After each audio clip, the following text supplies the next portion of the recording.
नावाचं एक गाव होतं, जिथली लोक बूट आणि चपला नाही लेवायचे. जेव्हा पण कोणी चप्पल घालायचा तर त्याचे बूट आपोआप फाटून जायचे. ही गोष्ट शहरमध्ये राहणाऱ्या रोहितला कळाली, जो एक न्यूज रिपोर्टरचं काम करायचा. त्या न्यूजसाठी रोहित जिवतेनपुरी गावाला पोचतो. आज मी जाणूनच राहील की काय ही अफवा खरंच आहे की बस एक अफवाच आहे.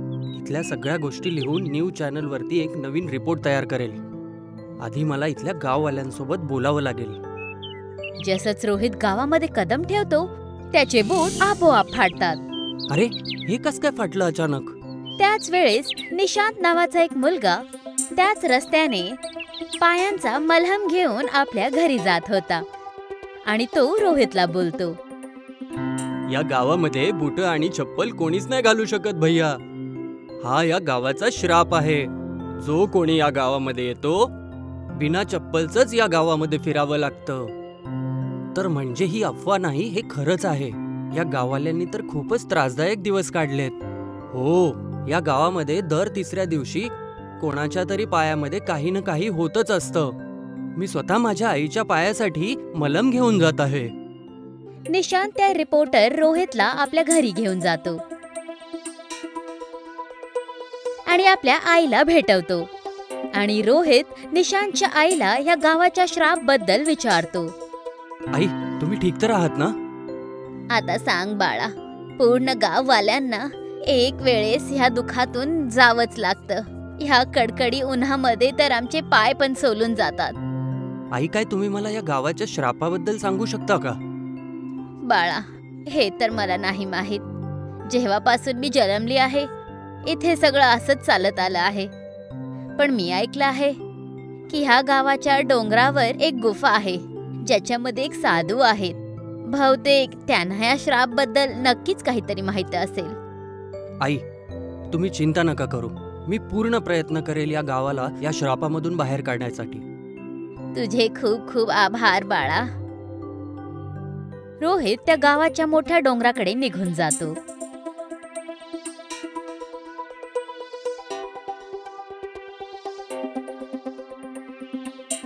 तिथे जातानाच त्याला एक मोठीशी गुफा दिसते, ज्यामध्ये एक साधू आपल्या ध्यानमध्ये लागलेला होता. रोहित त्यांना बघून बोलतो, साधू महाराज, मी रोहित आहे, जो की शहरामधून मी या गावामध्ये यासाठी आलो होतो की या चप्पलच्या श्रापाबद्दल काहीतरी लिहायचं होतं. पण आता मला या गावाला या श्रापामधून मुक्त करायचंय.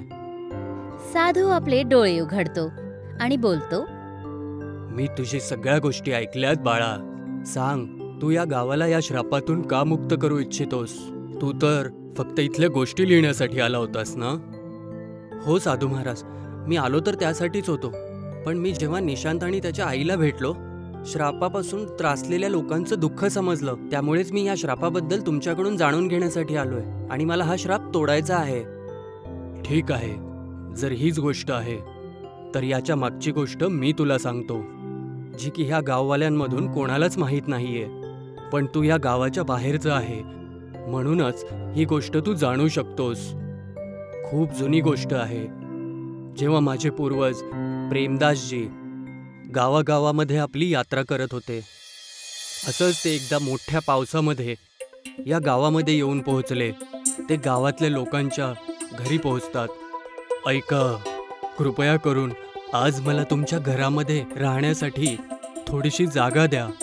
मी माझ्यासोबत काही सामान ठेवत नाही, त्यामुळेच मी तुमच्या घरामधली जास्त जागा नाही घेणार. नाही, मी तुम्हाला आमच्या घरात नाही ठेवू शकत. काही दुसरीकडे चालले जा. जी, काही गोष्ट नाही, कुठे दुसरीकडे चाललं जाईल. प्रेमदासने सगळे दरवाजे खटखटवले, पण त्यांना त्या वादळी रात्री कोणीच आपल्या घरी शरण नाही दिला. तेव्हा जाऊन प्रेमदासजी त्या गुफेमध्ये आले आणि पहिले व्यक्ती बनले ज्यांनी या गुफेचा शोध लावला. दुसऱ्या दिवशी जेव्हा वादळ संपलं, तेव्हा प्रेमदासजी परत एकदा गावातल्या लोकांकडे पोहोचले. जी काही खायला मिळालं असतं, खूप कृपा झाली असती. नाही, जर का आम्ही तुम्हाला जेवण देईल तर तुम्ही प्रत्येक दिवशी आमच्या घराच्या समोर येऊन जेवण मागत राहाल. जी, मी एक यात्री आहे की मी वेगवेगळ्या गावामध्ये जात असतो. मी फक्त थोड्याच वेळासाठी गावामध्ये आहे, त्यामुळेच मी तुम्हाला थोडं जेवण मागत होतो. बोलले ना मी की जेवण नाही भेटणार. माहित नाही कुठून कुठून येतात. प्रेमदासजी सगळ्या घरामध्ये जेवण मागत होते, पण त्यांना कोणीच त्यांना जेवायला नाही दिलं. चालून चालून त्यांची चप्पल पूर्णपणे घासून गेली होती.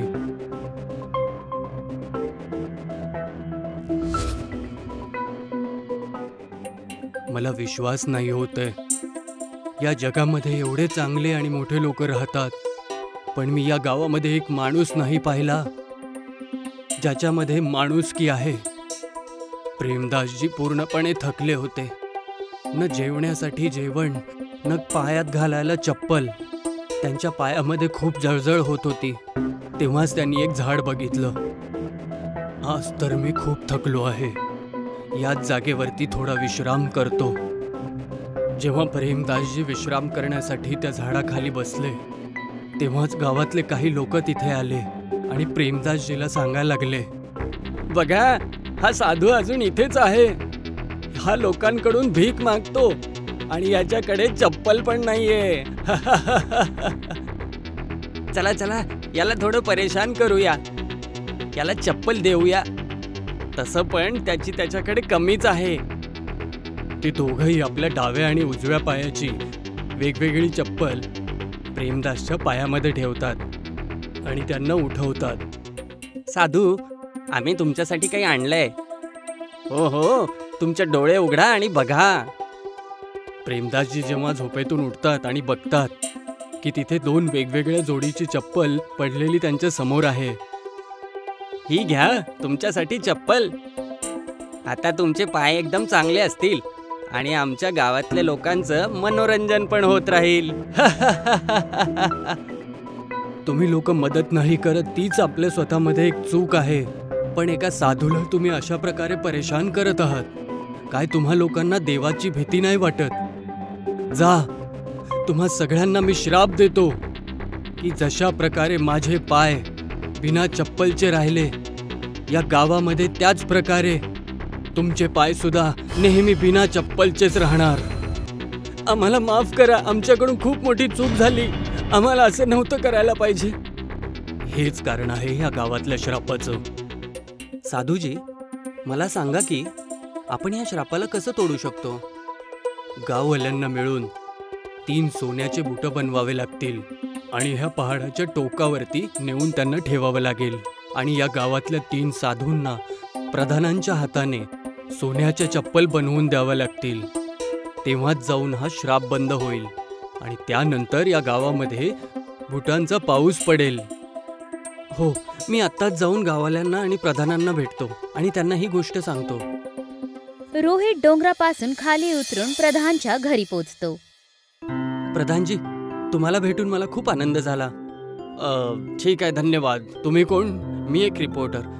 मला तुमच्या गावातल्या या चप्पलच्या श्रापाबद्दल बोलायचं होतं. अच्छा, सांगा, काय बोलायचं होतं? रोहित प्रधानला सगळं काही सांगतो जे त्याने साधूकडून ऐकली होती.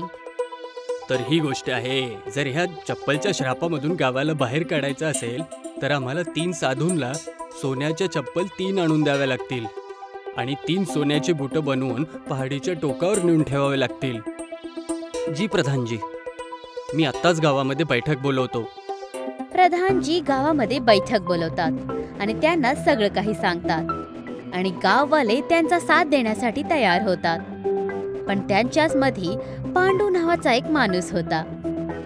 पण याची काय गॅरंटी आहे की हा श्राप तुटून जाईल? काय माहिती, जर आपण सोन्याचे बुटं बनवले आणि पहाडाच्या टोकावर नेऊन ठेवले, काय दुसरा बाहेरून येऊन माणूस त्याला चोरून घेऊन जाईल. गाववाले पांडू बरोबर मिळायला सुरू करतात, ज्याला बघून रोहित पांडू आणि गाववाल्यांना बोलतो. पुरावा नक्की मिळेल. जेव्हा तुम्ही लोक सोन्याचे चप्पल आणि सोन्याचे बुटं तुम्ही पहाड आणि 3 साधूंना देणार, तेव्हा तुमच्यावर जादुई बुटांचा पाऊस पडेल. आणि जर असं नाही झालं तर मी स्वतः त्या सोन्याच्या किमतीची भरपाई करेल. हे ऐकून सगळे गाववाले त्याचं बोलणं ऐकतात. 3 सोन्याचे बूट बनवून डोंगराच्या टोकावर ठेवून देतात आणि 3 सोन्याचे चपला बनवून 3 साधूंना पण देतात. आणि जसंच दुसऱ्या दिवस सकाळ होते. पुऱ्या गावामध्ये चपलांचा पाऊस पडतो. तुझा खूप खूप धन्यवाद रोहित. जर तू नसतास तर बहुतेक आम्हाला आजचा हा चमत्कारी दिवस बघायला नसता मिळाला आणि हा श्राप आमच्या इथून कधीच नसता गेला. अरे याची काहीच गरज नाहीये प्रधानजी.